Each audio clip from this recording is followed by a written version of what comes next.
propósito divino do casamento. Fala de novo comigo, vai. O propósito divino do casamento. Essa palavra divina está aí de propósito. Inclusive, desculpa, perdão, trocadilho. Mas está aí de propósito, por quê? Porque não existe casamento sem se ter o ingrediente divino. Não existe propósito sem que isso não seja divino. Então, nós vamos ver isso aqui em Gênesis. Mas antes, nós temos que fazer aquela nossa breve recapitulação. Mas antes de recapitular, vamos ler o texto. Pode, eu passo, né? Vou passar, passei. Então, Gênesis 2, 18 a 25. Eu leio, os irmãos acompanham. Então o Senhor Deus declarou: não é bom que o homem esteja só. Farei para ele alguém que o auxilie e lhe corresponda. Depois que formou da terra todos os animais do campo e todas as aves do céu, o Senhor Deus os trouxe ao homem para ver como este lhe chamaria. E o nome que o homem desse a cada ser vivo, esse seria o seu nome. Assim, o homem deu nomes a todos os rebanhos domésticos, às aves do céu e a todos os animais selvagens.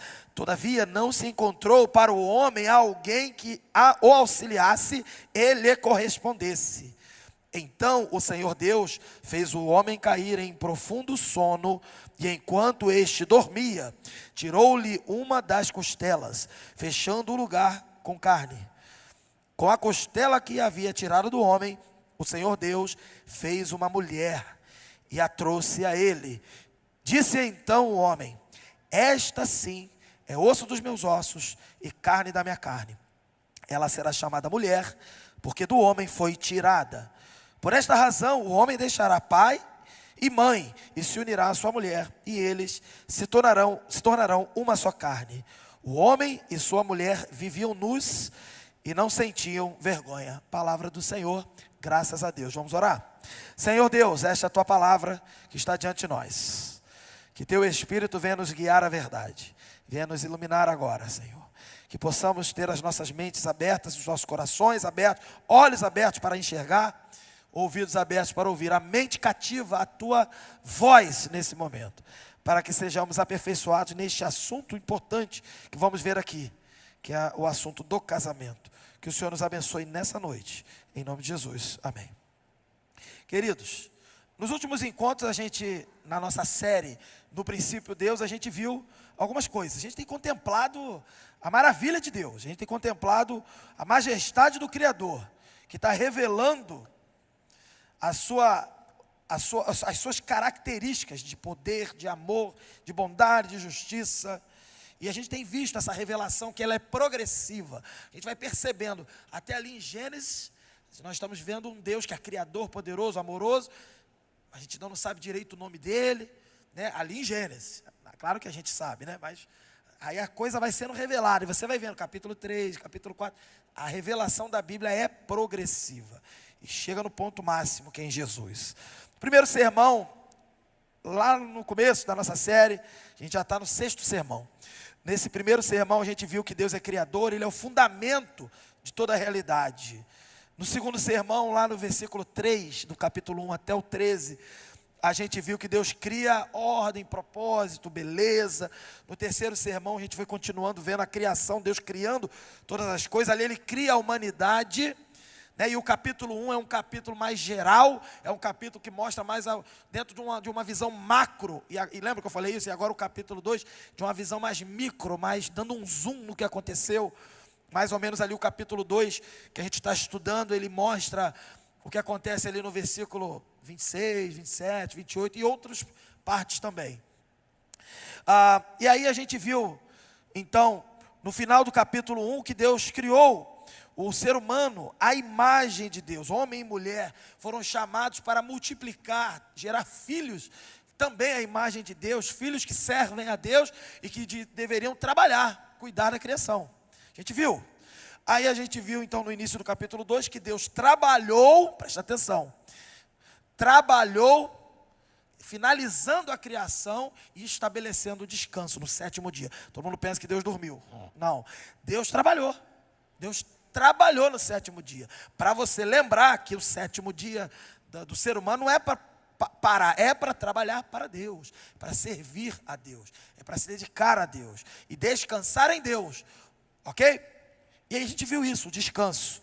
Aí no capítulo 2, já no verso 4 até o 17, semana passada, a gente viu a origem do homem, o ambiente que foi criado, como ele foi colocado. É uma região do Éden, né, que a gente falou que tinha 4 rios ali, aquilo ali é mais ou menos hoje no Oriente Médio, ali no Iraque, né? E ali então o ser humano foi colocado. É claro que a terra era diferente, não chovia. A gente leu que não chovia, que as plantas ali elas eram regadas por um vapor que saía, né, do chão. Que coisa, né? Diferente, né? Para a gente entender que a terra era diferente, o ser humano era diferente, suas capacidades biológicas, físicas, mentais até, eram desbloqueados. E depois houve uma mudança que prejudicou. Foi o pecado, no capítulo 3. A morte que entra no universo. Na lei da física, a gente vai falar um pouco disso no capítulo 3. Ela altera o funcionamento do universo. E a gente tem essa lei evidente até hoje. E os cientistas ficam cabreiros porque não conseguem explicar como que essa lei pode existir, se a teoria deles é totalmente o contrário do que essa lei. Aí eles ficam brigando com a lei está na cara ali deles assim, ó. É a lei da entropia, que depois a gente vai conversar no capítulo 3. A lei da morte. E está lá, eles veem a lei, eles calculam a lei, eles não querem aquela lei, e eles tentam explicar porque aquela lei é o problema. Aquela lei ali não consegue esclarecer as teorias que eles têm, que tudo vem do desorganizado para o organizado. Mas não está mais assim, as coisas estão indo para o desorganizado de novo. E a gente vai conversar sobre isso. E aí, chega no versículo 18, onde a gente está, que a gente leu, a gente continua essa narrativa do jardim, do homem que foi colocado no jardim para cultivar e guardar. Ele foi colocado naquele jardim para desenvolver, para ampliar, para multiplicar, para fazer a partir dali crescer e preservar. Essa é a função que foi dada para o ser humano ali, o homem. Só que aí, quando o homem começa a fazer isso, algo acontece. Fica incompleto. Deus diz até assim, não é bom. Há uma constatação. Não é bom. No final do capítulo 1, volta para o capítulo 1. A cada dia da criação, Deus avaliava e dizia que era o quê? Bom. Chegou no final, quando estava tudo pronto, homem, mulher, tudo certo. Deus avaliou e disse que era o quê? Muito bom. Mais do que bom, né? Muito bom. Só que aqui no meio dessa história em que havia só o homem, Deus disse, não é bom. Olha que interessante, não é bom. E a gente vai ver isso aqui agora. A partir dessa constatação, Deus vai preparar o dom mais precioso e íntimo para o ser humano. É a mulher. O homem e a mulher, juntos, companheira e auxiliadora. Esse texto vai revelar a vontade de Deus para a vida humana. Mostrando que o casamento, ele é um presente. Ele é um chamado para refletir o próprio relacionamento de amor que Deus tem, de unidade que Deus tem e de complementaridade que Deus tem nas 3 pessoas, né? O Deus triuno, nas suas 3 pessoas, ele tem um relacionamento de amor, unidade e complementaridade. E essa relação do Deus triuno, essa relação é para ser expressa no casamento. E nós vamos ver isso. Então, uma frase que está na tela, que resume um pouco o que a gente está falando, é isso. Deus instituiu o casamento. Se eu parasse só nessa parte, eu já diria para muita gente assim. Tem gente que fala assim, eu não vou casar, porque dá problema. Porque dá muito problema. Meu pai deu problema, minha mãe deu problema, todo mundo deu problema. Aí eu fico pensando, né? O problema é o casamento ou o problema é a pessoa, né? Quando você lembra que Deus instituiu o casamento, você lembra que o problema é Deus? O problema é Deus? Não. O problema é quem? É o ser humano. O ser humano. Mas vamos lá, Deus instituiu o casamento como uma união complementar, então há uma complementaridade que eu falei, exclusiva e permanente. Para quê? Propósito, para quê? Refletir sua imagem e glória. Então, quer refletir a glória de Deus? Case. Case. Mas calma, vamos entender tudo isso, tá? Como é que fica quem não casou, pastor? Claro que tem jeito para quem não casou também, tá tudo certo. A gente vai falar sobre isso. Vamos lá. Então, o primeiro ponto que eu queria destacar é no verso 18, que Deus vai constatar Na verdade, entenda o seguinte, Deus não constatou, Deus já estava vendo, já sabia de tudo, mas Ele falou o que Ele já sabia, o que Ele viu, e Ele falou para registro, e ficou registrado para a gente. Constatou o que? A solidão do homem, primeiro ponto aí, ó, solidão do homem. E aí Ele falou, não é bom que o homem esteja só, e quando Ele diz não é bom, é porque falta algo para ficar bom. Não está pronto, não está completo. E aí Ele vai e prepara algo para completar. Ele mesmo diz, né? Farei alguém. Então não farei uma coisa, não farei alguma situação, não. Farei uma pessoa, alguém. Alguém que o auxilie e lhe corresponda. Isso é muito importante. Auxílio e correspondência. Auxílio significa ser igual. Correspondência significa ser diferente. Entendeu? É alguém que vai fazer o que ele faz, mas também vai fazer o que ele não faz. Vai ser igual em muitas coisas e vai ser diferente em muitas outras. Então a solidão do homem, ela vai dar um contraste. Lembra que a gente estava falando no capítulo 1, ali não mostrou a solidão do homem. No capítulo 2 está mostrando. No capítulo 1 a gente viu o ritmo de Deus perfeito, harmonioso. E a gente falando assim, nós temos que viver nesse ritmo, entrar nesse ritmo de Deus. Quem está no ritmo de Deus, está vivendo bem. E aí de repente aqui, nesse momento, vamos dizer assim, nesse interlúdio entre a criação do homem e a criação da mulher, há uma falta de ritmo. Há uma incompletude no ritmo. O que a gente vê aqui, quebra de ritmo. E por isso Deus diz não é bom. Há algo que reflete que ainda não está harmonioso. Falta algo para casar, literalmente, para completar. Então ele reconhece que o ser humano, criado ali, no caso o homem original, o nome Adão aparece, né, várias vezes, a gente chama de homem, porque a tradução correta é homem. Homem e humanidade. Mas a gente chama também como Adão, porque a palavra original no hebraico, em muitos momentos ali aparece como Adão. Então esse homem Adão, Deus então mostra, lhe revela, constata, e a gente percebe que esse homem sozinho, ele não consegue cumprir com o propósito pelo qual ele foi criado e planejado. Quer saber quando foi o planejamento? Só lê o versículo 26 do capítulo 1. Ali Deus falou, façamos o homem a nossa imagem conforme a nossa semelhança, e domine ele sobre os peixes do mar, as aves do céu, sobre a criação. Então ali o domine é o trabalho. Veja, como o homem poderia dominar de forma completa, perfeita. Parecia que se só criasse ele daria certo, mas não daria. Faltava. E aí no versículo 27, Deus cria homem e mulher, que é o que vai acontecer agora aqui. Cria homem e mulher. E quando os dois estão criados, Deus vai e diz para os dois assim, sejam férteis, multipliquem, encham a terra e subjuguem, dominem. Ou seja, povoem a terra de gente que serve a Deus, que reflete a glória de Deus, para então trabalhar, para então dominar, para então governar e administrar o que Deus criou, o que eu criei. Então aqui, nesse momento, há uma quebra, o homem está sozinho e não é bom. Hernandes Dias Lopes vai dizer assim, Deus não fez a mulher do pé de Adão, para que ele a pisasse, nem da cabeça, para que ela o dominasse, mas do lado, para que andasse ao seu lado e fosse amada. Deus falou, preciso de alguém que tivesse uma lateralidade com o homem.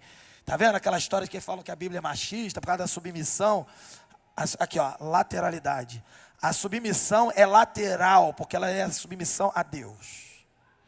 E nesta submissão a Deus vai haver uma responsabilidade, papéis diferentes, e aí a gente submete aqui, ó. Se submete aqui, se submetendo à responsabilidade de cada um. Então veja o 2. O homem vai servir a Deus e a criação. Repara só. Deus falou que não era bom ele sozinho. É muito cuidado, porque o homem ele não estava assim, igual cena de filme romântico, ele andando sozinho, ai coitado. Ah lá, caralho, com dor no coração, sentindo falta de alguém, coitado, está sozinho. Gente, não é isso. Casamento não é sair dessa solidão. Se você está se sentindo assim, não é isso que estava acontecendo com Adão. Tá? E se você quer casar para sair dessa solidão, está errado, porque não era isso que está acontecendo com Adão aqui. Quer sair dessa solidão? Eu te dou uma dica: arruma um cachorro, é muito melhor. Arruma um pet, um gato. Eu não gosto de gato não, mas tu gosta. Arruma um pet que vai dar mais certo do que tu arrumar um casamento, tá certo? Aqui a solidão era outra, era propósito, cumprir o propósito de Deus. Veja, olha o que acontece. A gente já leu. O homem está servindo a Deus. A Bíblia aqui, o texto vai dizendo que Deus, depois que Deus formou a terra e os animais do campo, as aves do céu, Deus trouxe os animais, tudo que Ele criou, Ele apresentou ao homem, que era a autoridade, o responsável, o prefeito, o administrador, o vice-deus, o governante ali, que deveria cuidar daquilo que Deus criou. Ele apresenta para o homem dar nome. E você sabe que dar nome significa autoridade, poder, né? E aí o homem foi dando nome ali, a ideia é essa. E aqui diz o texto no versículo 20, assim o homem deu nomes a todos os rebanhos domésticos, sabe? Aí vai falando que ele deu nome. Só que ele fez o que Deus mandou ele fazer, e qual era o papel dele fazer. Começou a cuidar da criação. Mas o texto vai dizer, de novo, todavia. O que é todavia? Todavia é uma adversidade, é uma coisa ruim, uma contrariedade, né? Aí, todavia, não se encontrou para o homem alguém que o auxiliasse, lhe correspondesse. Então, ou seja, incompleto. Ele cumpria parcialmente. Faltava alguém, que Deus já tinha dito que ia fazer alguém, que ia criar alguém. Então Deus faz tudo isso, percebe tudo isso, permite o homem perceber que ele sozinho não consegue cumprir. Isso é interessante, é um processo que Deus faz ali com o homem. Ele não percebe, ele não consegue e percebe que precisa de algo. Ele não sabe o que é, porque não tinha sido criado ainda. Ele não sabe, mas está faltando. Essa é a ideia. Ele sente falta. Pastor, o texto está falando que ele sente falta? Não, o texto está falando que faltava. A gente consegue compreender pelo contexto que quem sentia falta era o homem. Deus não ia sentir falta, Deus estava criando. Deus sabia a hora de criar e de não criar. Mas o homem estava fazendo e estava incompleto. Gente, não é simplesmente alguém que varre e precisa de mais alguém para varrer, não. Não é isso, não. Não é só gente para força braçal, não. É uma totalidade de coisas. Para se relacionar com Deus, para cumprir o propósito com Deus, para agradar a Deus, para cultuar a Deus. Faltava alguém. E aí vem o terceiro ponto, a criação da mulher. E aí a gente leu, né? No verso 21, 22, Deus fez o homem dormir num sono profundo. Se você quiser fazer uma correlação, dá até para fazer. De repente, pode ser que tenha sido uma anestesia geral, equivalente. Pode ser que tirou da costela, então pode ser que tenha feito um trabalho de clonagem, células-tronco. Pode ser. Estou dando só uma pegada científica, apenas para você ver que isso não é conto de fada. Não é conto de fada. O mais conto de fada aqui é a gente, tentando explicar.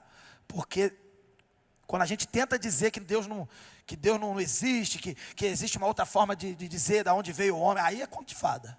Aí é conto de fada. Porque tu tem que dar uma volta muito grande para tentar explicar. Agora, se explicar o que Deus fez é muito simples. Botou o homem para dormir, anestesia geral, tirou do lado, daqui da parte do tronco, aqui da costela.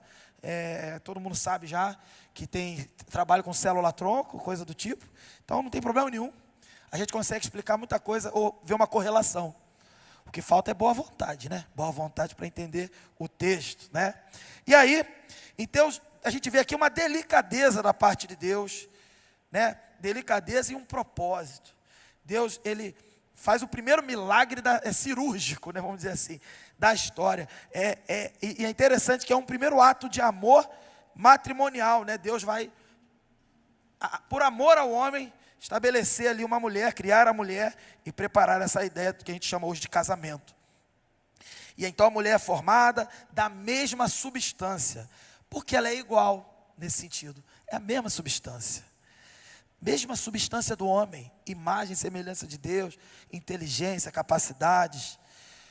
Então ela tem dignidade igual, a gente chama de igualdade ontológica, e ela é criada a partir do homem, ou seja, correspondência, e para ele, auxílio. A gente falou alguém que auxilie e corresponda. A partir dele, correspondência, e para ele, auxílio. Isso vai revelar o quê? A tal, que eu já estava falando aqui, da complementaridade. E aí, de repente, que depois que Deus cria, Deus, diz o texto, Deus a trouxe, Deus leva, no caso, apresenta ao homem. E quando Deus, então, apresenta a mulher ao homem, é o primeiro casamento. É a primeira cerimônia de casamento, vamos dizer assim. Interessante, primeiro casamento da história, quem celebrou foi o próprio Deus. Se você acha que casamento é ruim, é porque tu não entendeu ainda. É porque tu não entendeu ainda. O primeiro casamento da história, quem celebrou foi Deus. E o último casamento da história, quem vai celebrar é Deus, Cristo e a igreja. Carlos Oswaldo Cardoso Pinto destaca que o casamento não é uma invenção humana, mas é uma instituição divina, criada para o bem do homem e para a glória de Deus. Não é bom que o homem esteja só. Então criou a mulher, vai passar a ser muito bom. Glória de Deus. Para o bem da humanidade, da criação e para a glória de Deus. Pastor, mas ainda não entendi muito bem. Você vai entender já já, porque agora eu estou explicando como as coisas aconteceram. Mas ali no verso 24, que a gente vai chegar, a gente vai ver como é que funciona bem essa ideia de casamento. Mas olha o verso 3. Como é que o homem reage? Perdão, verso 3 não, verso 23. Olha o item 4 aí. O reconhecimento e alegria do homem. Verso 23. Ele disse, quando Deus apresenta a mulher para ele, ele diz, uma das frases mais lindas da Bíblia. O pessoal fica inventando de fazer voto em casamento, sai cada pérola, né? A gente tenta evitar para não vir tanta pérola na hora, né? A gente pede para revisar e tal. Mas tem uns que não revisam, sai cada pérola. Gente, não tem o que inventar. Aqui, eu vou dar uma dica, ó. Esta sim é osso dos meus ossos e carne da minha carne. Ela será chamada mulher, porque do homem foi tirada. Eu já expliquei isso para algumas pessoas, mas eu vou repetir, porque eu estou nesse sermão, tenho que repetir. As palavras que aparecem aqui, homem não é Adão, tá? E mulher não é fêmea e macho e fêmea que aparece lá no 28 do capítulo 1, não. É uma outra palavra, a palavra ish e chá. Ish para homem e chá para mulher. Ish significa também homem, macho, masculino, sim. Ser humano masculino, humanidade masculino. E chá significa ser humano, humanidade feminina. Então eu vou ler de novo esse texto, substituindo os termos. Você vai ver que faz mais sentido. Então disse o Ish, o homem. Esta sim é osso dos meus ossos e carne da minha carne. Ela será chamada Ishá. Porque do Ish foi tirada. Faz sentido, não faz? Percebeu a delicadeza? O Ish sabe que ela é uma Ishá, né? O Ish sabe que ela tem Ish também. Só que ela não é Ish, ela é Ishá. Ela é mulher. Ela não é homem. Entendeu? Então ele disse, eu vou chamá-la de algo parecido comigo. Por quê? De mulher, ele traduz como mulher. E não chamou ela de Eva, chamou de mulher. Tem Eva aqui não. Eva é só depois do pecado, tá? Não chamou de Eva não. Chamou de alguém semelhante a ele. Então um homem sem pecado, um homem que serve a Deus, ele olha para a mulher desse jeito. Ele age com a mulher dessa forma. Ele não age como costumamos ver por aí. Como a gente vê, né, reclamações de machismo por aí. E eu não estou aqui fazendo nenhuma apologia a feminismo como resposta a machismo. A resposta ao machismo é, crê no Senhor Jesus Cristo, será salvo tu e a tua casa. E a resposta do feminismo também é essa. Ao feminismo é, crê no Senhor Jesus Cristo, será salvo tu e a tua casa. Machismo é um problema, é pecado. Feminismo é pagar o mal que se recebeu do machismo com outro mal. Com outro mal. Cristão não faz isso. Cristão paga o mal com o quê? Com o bem. Quer derrotar o machismo? Seja crente em Jesus. É assim que você vai conseguir. Então percebe? Esse é o homem sem pecado. Esse é o homem que recebeu do próprio Deus a sua mulher, a sua esposa. Ele olha para ela como igual. Ele olha para ela como alguém que é igual, mas também diferente. Ele olha para ela como alguém que veio dele. A primeira poesia da Bíblia é um cântico. Isso aqui é um cântico.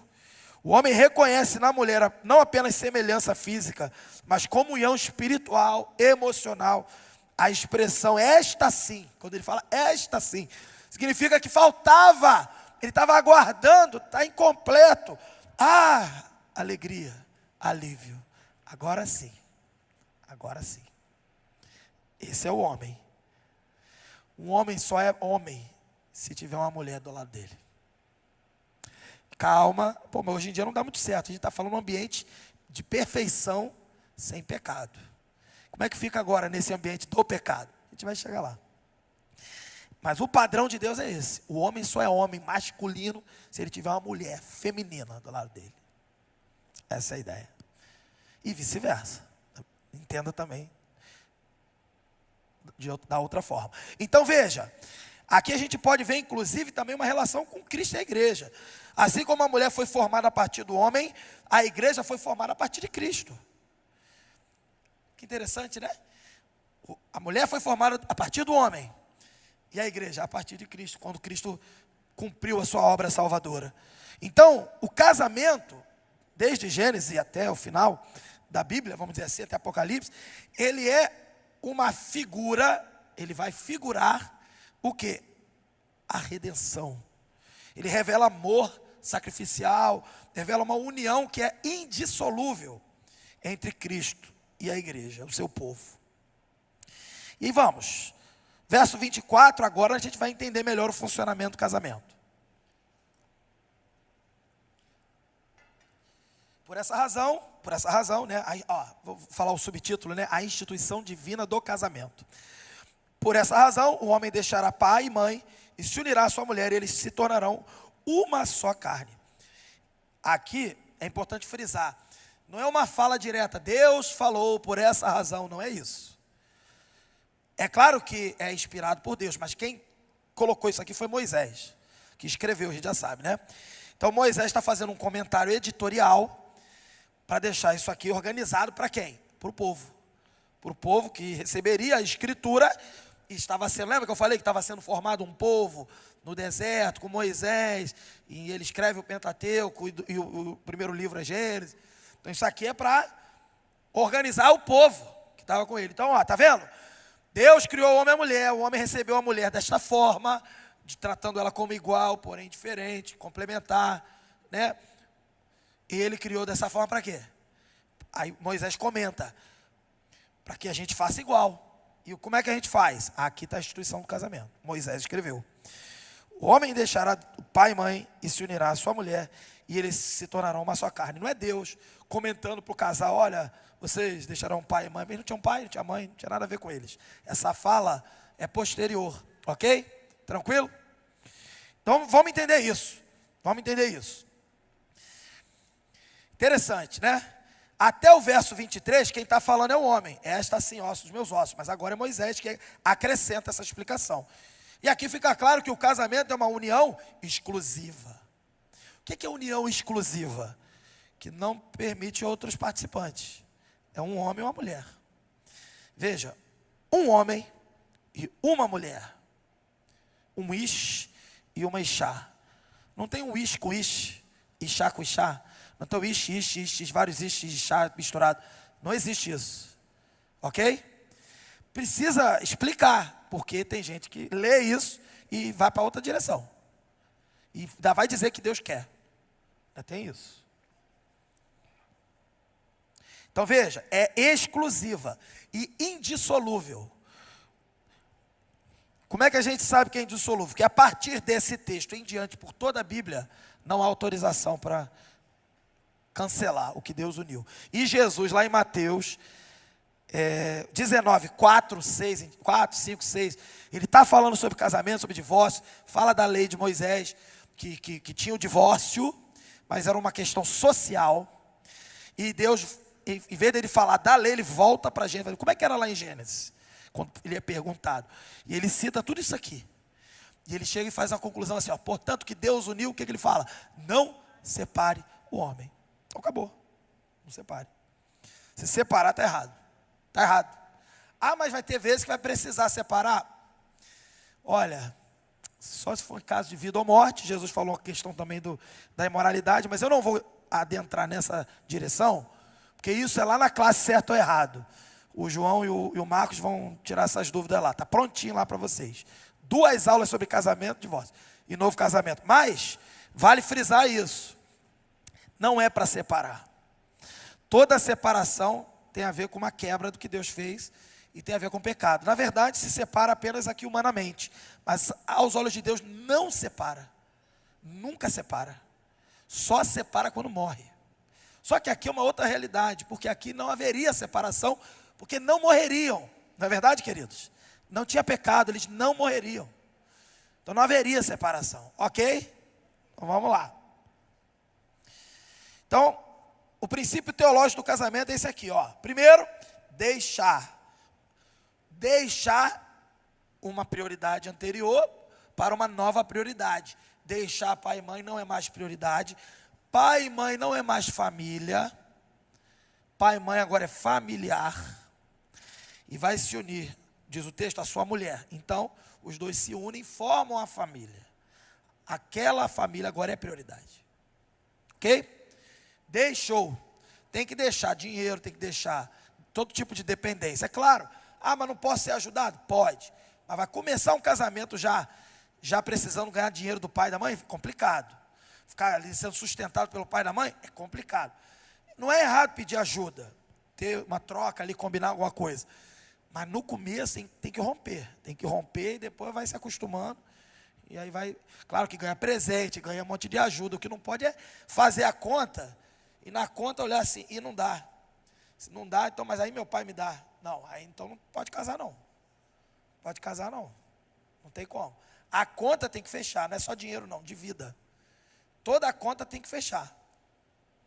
Se toda vez que casar pedir a correr para a casa do pai, tem algum problema. Não era para ter casado então. Não entendeu isso aqui. Então, deixar, nova prioridade. Unir-se. Aí vai unir. Aliança permanente, compromisso, estão ligados a um contrato espiritual e humano também perante a sociedade. Há um contrato, aliança permanente. E aí serão o quê? Uma só carne. Uma só carne, comunhão total. Comunhão total. Aí pode pensar assim, eu sou adolescente, quero saber isso não. Esse é o problema. Aí depois vai querer saber na hora errada, na hora que já deu tudo errado. Tem que saber agora, para não fazer besteira. Tornar-se uma só carne, querido, significa comunhão. Comunhão é o quê? Comunhão é algo espiritual. Existe a parte corpórea, claro, mas é mais do que corpo. É todo o ser sendo compartilhado um com o outro ali. Uma só carne não é uma só pessoa. São 2 pessoas em comunhão. Ok? Todo mundo entendeu? Então é uma relação de aliança que reflete amor, o amor de Deus, que é fiel, né? E, portanto, ela não pode ser redefinida por outras ideias por aí, nem inferiorizada. Casamento não pode ser alterado, adaptado, repensado, uma releitura do casamento, não existe isso. Quem começa com essas ideias, meu amigo, está fora da palavra. Eu sei que vocês são jovens, estão escutando muita coisa na universidade de ressignificar, releitura, um discurso bonito, né? Discurso que tudo serve para nada, discurso idiota, discurso que você vê que é fumaça. Vamos fazer uma releitura, vamos ressignificar. Para com isso, meu amigo, pelo amor de Deus.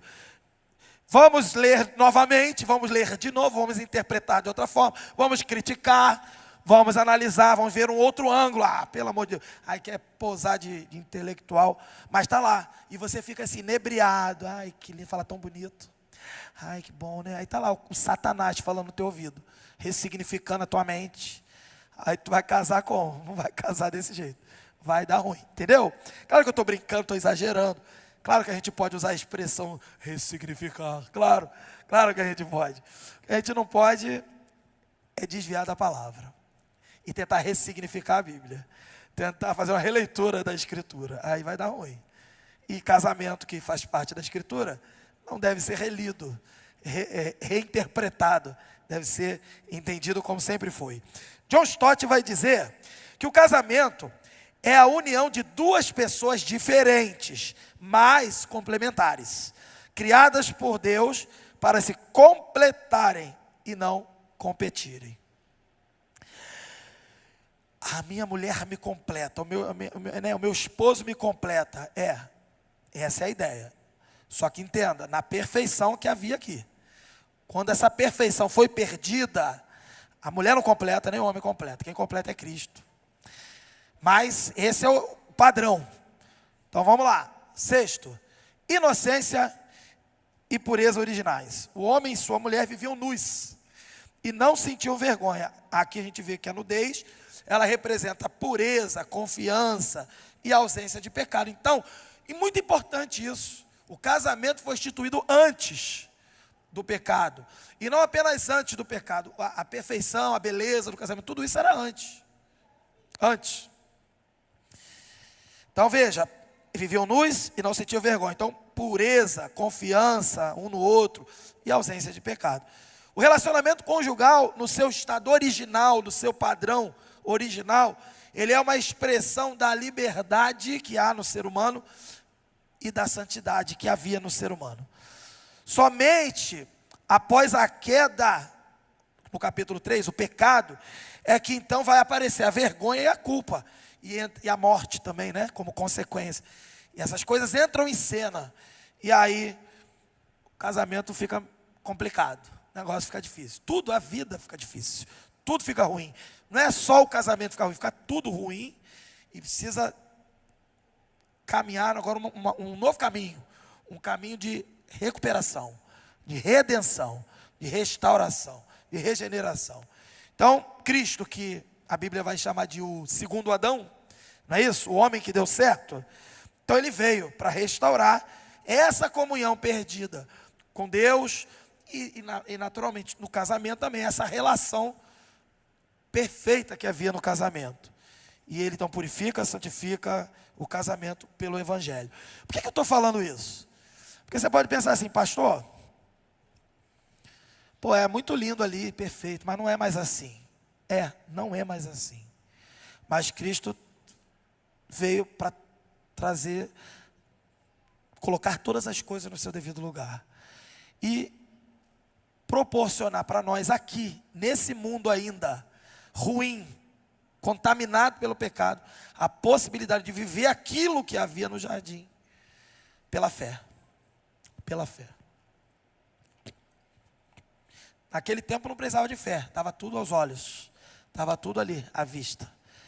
Agora não está à nossa vista. Você olha para a sua volta, você vê coisas boas que Deus fez, o mundo foi criado, tem os atributos de Deus visíveis na criação, mas você também vê as marcas do pecado, as manchas do pecado, os defeitos que o pecado causou, a morte e a contaminação que o pecado provocou, em tudo, inclusive dentro da gente. A gente vê as coisas boas de Deus e vê as coisas ruins que nós causamos como seres humanos. E como é que a gente vive o casamento hoje? Pela fé. Pela fé. Então, para não dizer que eu não vou explicar, vamos ler essa frase mais uma vez. Deus instituiu o casamento como uma união complementar, exclusiva e permanente, para refletir sua imagem e glória. Então agora você vai entender, com essas quatro lições você vai entender o que eu quero dizer. Primeiro, reconheça a origem divina do casamento. Você já entendeu que o casamento veio de Deus? Já entendeu ou tem alguma dúvida? Pode levantar a mão se alguém tem dúvida. Então, se não tem dúvida, veja, por que a gente opta por fazer outras coisas e não casar? Por que muita gente não casa? Por que muita gente desiste dessa ideia? Porque não está tendo ensino, primeiro, ela não está sendo ensinada. Segundo, porque ela está se espelhando no que deu errado e não no que deu certo. Terceiro, porque ela mesma está sendo desobediente e não está percebendo. Então veja, reconhecer que é de Deus é importante. Mas não é de Deus só para aquele casal original, é de Deus até hoje. É de Deus até a volta de Jesus, até acabar tudo.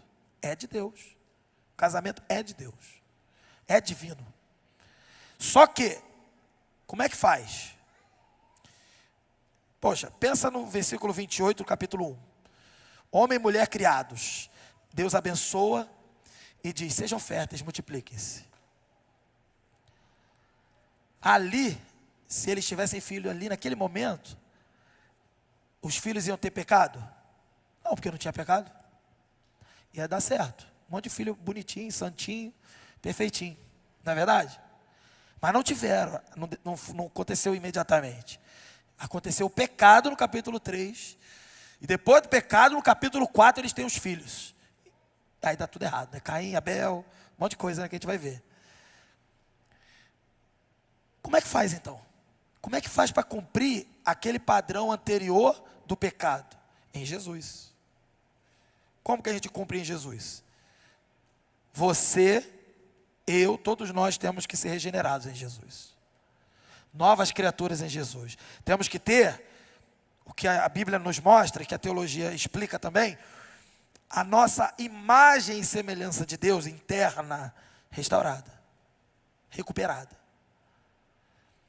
Aí você pensa assim, tá bom, eu entreguei minha vida para Jesus, fui regenerado, sou uma nova criatura, entendi, tenho a imagem e semelhança de Deus, mas o mundo tem morte, o mundo está cheio de defeito ainda, o mundo está cheio de pecado, e eu também ainda sou pecador, porque a Bíblia diz que eu tenho duas naturezas, né? Uma natureza carnal, lutando com a natureza espiritual, que foi atribuída na regeneração. Então, como é que eu vivo? Não é igual ao jardim, mas não é mesmo, não é. Sabe quando vai ser, vamos dizer assim, vou recuperar tudo como era antes? Quando Jesus voltar. Aí beleza, vai recuperar, só que quando Jesus voltar, ele mesmo disse, não haverá mais casamento. Quem viveu, viveu, quem nasceu, nasceu. Não nasce mais ninguém. Então não tem mais casamento.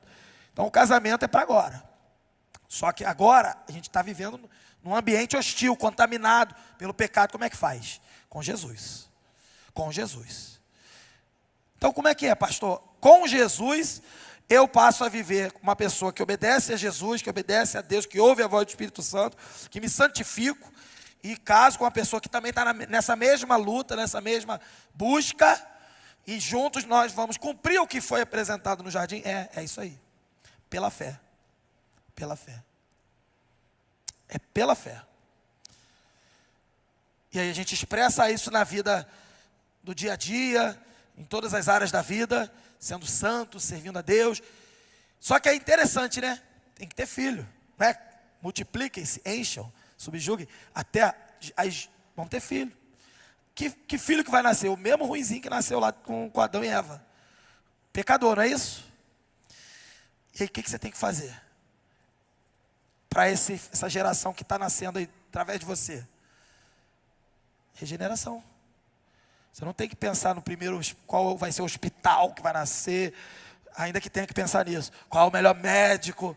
Você tem que pensar, como eu vou fazer para esse pecador que está vindo ser regenerado? E a gente cumpriu o propósito do casamento. E ele passar adiante para as próximas gerações também, recebendo o Evangelho. Recebendo o Evangelho. Pastor, deixa eu ver se eu entendi. Você está dizendo, pastor, que só quem pode viver a plenitude do casamento é quem tem Jesus? É quem tem Jesus. E quem não tem Jesus? Não pode. Não pode. Lembra que eu já falei, outros falam também, pastores falam, que o amor também é assim. O verdadeiro amor é o amor de Deus. O amor que vem de Jesus. Quem tem Jesus entende esse amor e vive esse amor. E quem não tem Jesus, ainda que ame de alguma forma, ama incompleto. Não é bom, é incompleto. Não é bom. Entendeu? E quem está completo? Quem está completo, mesmo que aos olhos pareça ainda que nada mudou. Quem tem Jesus, pela fé. Esse está completo. E como é que faz? Vai ter luta, vai ter briga. Tu quer pecar, ele quer pecar, um quer matar o outro. Mas no meio disso também um quer amar o outro, quer cuidar do outro, quer ajudar o outro. E vai dar certo. E vai dar certo. A esquizofrenia que tem no ser humano é normal. Uma vontade de pecar e a outra vontade de agradar a Deus. E está lá. Cabo de guerra ali. Então o que você tem que fazer? Dietas espirituais, alimentação espiritual. Leitura da palavra, oração, conviver com crente, ou seja, estar na igreja. Comunhão. Está se abastecendo. Ah, pastor, eu não acredito no casamento porque dá tudo errado. Claro, dá tudo errado porque não colocou Jesus. Não adianta, sem Jesus não vai dar. Mas olha que interessante, o casamento é tão maravilhoso. Ele é tão maravilhoso que até o pecador carnal que ainda não teve Jesus, se ele resolver casar, ele ainda está melhor do que o que não quiser casar. Ainda que tenha tudo errado lá também, mas ainda está melhorzinho. Vai estar melhorzinho. Mesmo imitando, sem ter mudado a sua natureza, só imitando já é melhor. Já vai ser melhor. Com todos os arranca-rabos que pode dar, ainda vai ser melhor do que se estivesse sozinho. Porque o padrão de Deus é inalterável. Aí você fala assim, pastor, aí eu vou chegar na pergunta. E quem não casar? Irmãos, a gente tem que entender que existem as exceções e existe a regra, aquilo que acontece todo dia. A gente vive num país que tem, sei lá, 220 milhões de habitantes. Não sei muito bem a relação, quantos homens tem, quantas mulheres tem, mas é bem equilibrado, não é bem diferente. Então, se você vive numa sociedade que a quantidade é parecida de homem e de mulher, não tem nada a ver, vai lá em casa. Tem nada a ver, vai lá em casa. Bom? Agora, eu vivo numa ilha, aí na minha ilha lá mora 100 pessoas. Dessas 100 pessoas tem 70 homens e 30 mulheres. Aí a conta não fecha, né? 30 pode casar ali mesmo na ilha, os outros vão ter que, procurar em outra ilha, em outro lugar, se quiser casar. O que eu estou querendo dizer com isso? Que o mundo está desarmonizado, ou desarmonioso, é desequilibrado. Vai ter uma situação excepcional que alguém não encontrou, não tem como, não conseguiu. O que a gente faz? Faz igual Paulo. Serve sem casar. Serve a Deus sem casar. Se dedica a Deus. Deus te chamou para o celibato. Então, agora é diferente do cara desligado, da menina desligada, que não se ajeita, que o menino que não se ajeita, não passa um desodorante. Pelo amor de Deus. Não consegue conversar. Entendeu? Aí você consegue falar bom dia, boa noite sem passar uma vergonha, entendeu? Então assim, precisa corrigir a tua imperfeição também, melhorar, Precisa, tomar aquele banho, ficar cheiroso. Servir a Jesus. Tem que servir a Jesus, irmão. Não adianta lá, eu estou bonitão aqui, mas não serve a Jesus, irmão. Tem que servir a Jesus. Aí vai chegar, vai conversar, aí tudo bem. Agora tem gente que fala assim, às vezes eu vou até pegar no pé das meninas. As meninas são exigentes. Eu não estou dizendo que você não tem que ser exigente, não. Mas cuidado. Não, isso aqui não serve para mim, não. Quero não. Isso aqui não quero, não. Quero não. Daqui a pouco está com 40 anos. E agora? Quer o quê? É de querer o que tiver ali. O que sobrou ali, do refúgio do que deu ali. Eu estou falando sério. Então cuidado. Cuidado. Tem que ter intenção. Tem que ter intencionalidade. As meninas, os meninos também. É porque biologicamente, para a questão de gerar filhos, é mais fácil para um homem, O homem pode demorar um pouco e ainda vai poder ter filhos. A mulher é um pouco mais difícil. Mas o que eu quero dizer é o seguinte, o casamento, ele é algo que Deus instituiu. Mas o mundo é hostil a quem quer obedecer a Deus. Deus deu uma bênção, está lá, Gênesis 1, 28, a gente tem a bênção. Mas o mundo é hostil ao que Deus estabeleceu. E como é que você vai fazer? Você vai fazer sabendo que vive num mundo que vai trabalhar contra você casar. Ele vai trabalhar contra. Ou ele vai te dar outras formas de arrumar pessoas que não sejam o casamento. Ou ele vai te convencer de que não serve. Casamento não serve, melhor ficar sozinho. Daqui a pouco a pessoa fica sozinha. Fala seus 40 anos, 50 anos, não casou. Diz que foi chamada para missões. Fica ligado. Tem um monte. Chamaram para missões e foi chamado para o celibato. Meu irmão, tem nada a ver. Deus não chamou para o celibato, tu que dormiu. Tu que dormiu, meu. Tô falando sério. Agora, o que faz depois que dormiu? Acorda, sei lá, vê o que dá para fazer. Se der, casa. Se não der, vai realmente, que 50 anos não quer dizer que vai dar mais. Não sei, aí já fica um pouco mais, tem que analisar, cada caso é um caso. Mas entenda, você é jovem, tem que estar na jovialidade, está na época certa de investir. Até os 40 anos ainda está valendo aí, dá para sonhar, entendeu? Agora, não dá para a gente ficar assim, ó. Ah, eu vou esperar que eu tenho que me formar, que eu tenho que terminar isso, que eu tenho que terminar aquilo. Aí tu tem que terminar tanta coisa. Aí quando você vê, passou. É isso que acontece. Passou. E aí tu vai fazer o quê? Vai voltar no tempo? Tu tem esse poder? Eu não tenho. Então veja, reconheça a origem divina do casamento e leve a sério. Leve a sério. Se não levar a sério, vai passar. Sabe por quê? Porque esse mundo é hostil ao plano de Deus. E o casamento é o plano de Deus. E não vem falar que Deus te chamou para o celibato, não. Chamou, não. Deus chamou para o celibato pessoas muito específicas. E não é você. Tá? Matematicamente falando, estatisticamente falando, não é você. Já estou avisando aqui. Pastor, e como é que eu faço? Faço. Confio no Senhor e vou à luta. Homem, mulher, vou à luta. Traz, chama amigo, convida de outra igreja, não tem problema. Tem que se juntar, tem que se conhecer, tem que trazer para conhecer, se relacionar, participar da programação da igreja, com ordem e decência, passear, fazer alguma coisa, entendeu? Com ordem e decência. Aí não fica fazendo nada, está só trabalhando, estudando. Vai casar com o lápis? Vai casar com a mochila?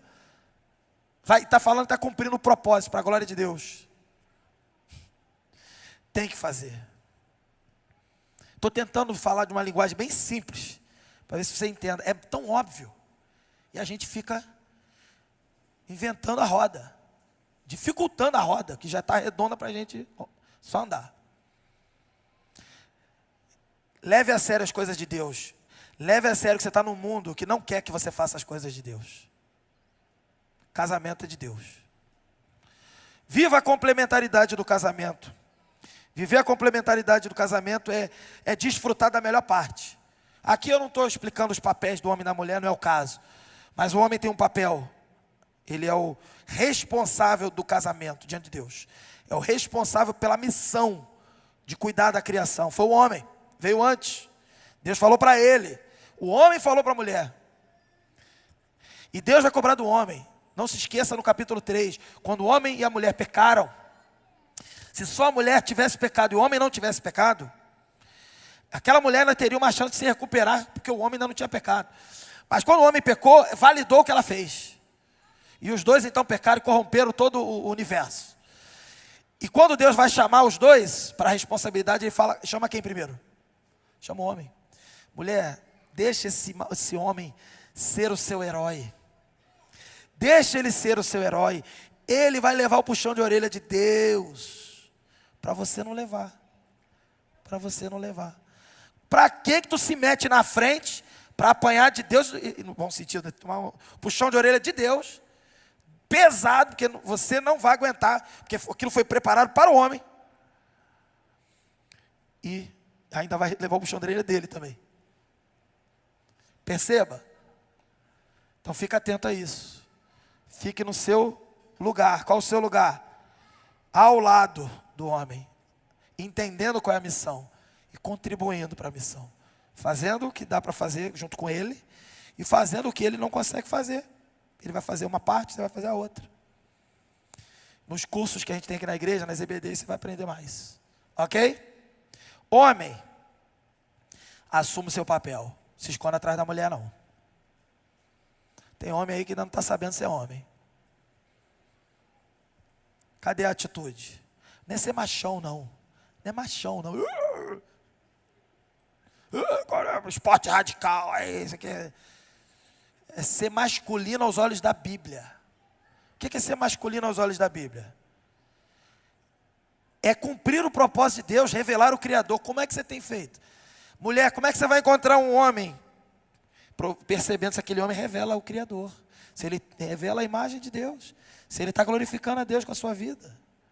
Pastor, está difícil, vai mais para longe. Então, está ruim aqui, vai mais para longe. Vai encontrar, tem que encontrar. E você, não vai não, homem? Não vai ser homem não, como Deus quer? Não vai cultivar e guardar? Não vai desenvolver, fazer crescer e proteger? Não? Vai se esconder? Depois do pecado se esconderam, né? Não é isso que aconteceu? Então, muita calma nessa hora, muita hora nessa calma. Existem papéis, existem responsabilidades. Cada um na sua. A gente está vivendo uma sociedade que está desconstruindo. Desconstruindo. O homem e a mulher. Mulher querendo ser homem porque falta homem na cabeça dela. Homem querendo ser mulher porque ele também acha que as mulheres não são suficientes. Está tudo errado. E a gente vai embarcar nessa? Isso é um barco furado. O casamento, número 3, é uma aliança permanente. Isso não é furada. Isso é algo para sempre. Na verdade, até que a morte separe. E, por último, como eu falei, repito e reforço. Somente em Cristo, o casamento é o que, queridos? Somente em Cristo o casamento é o que? Está na tela.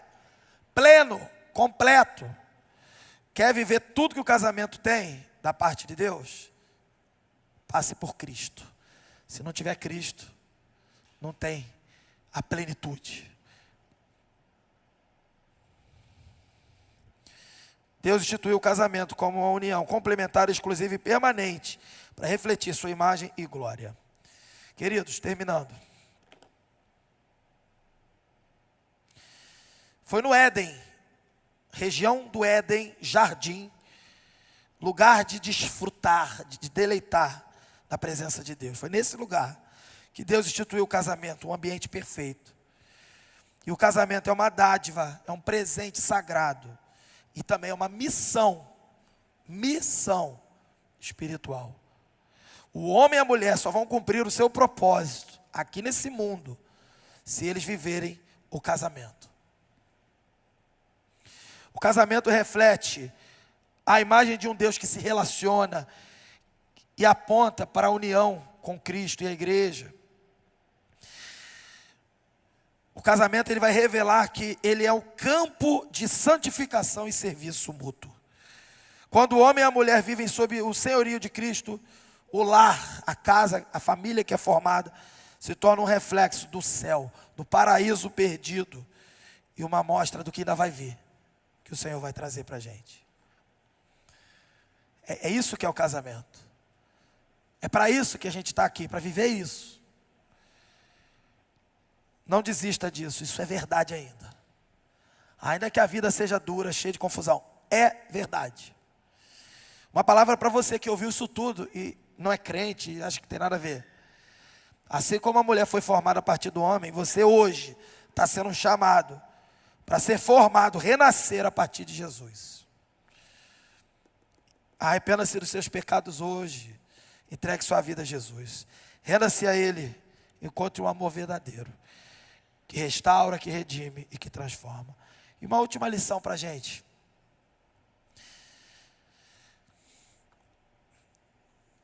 Com tudo que você ouviu, o que você vai fazer?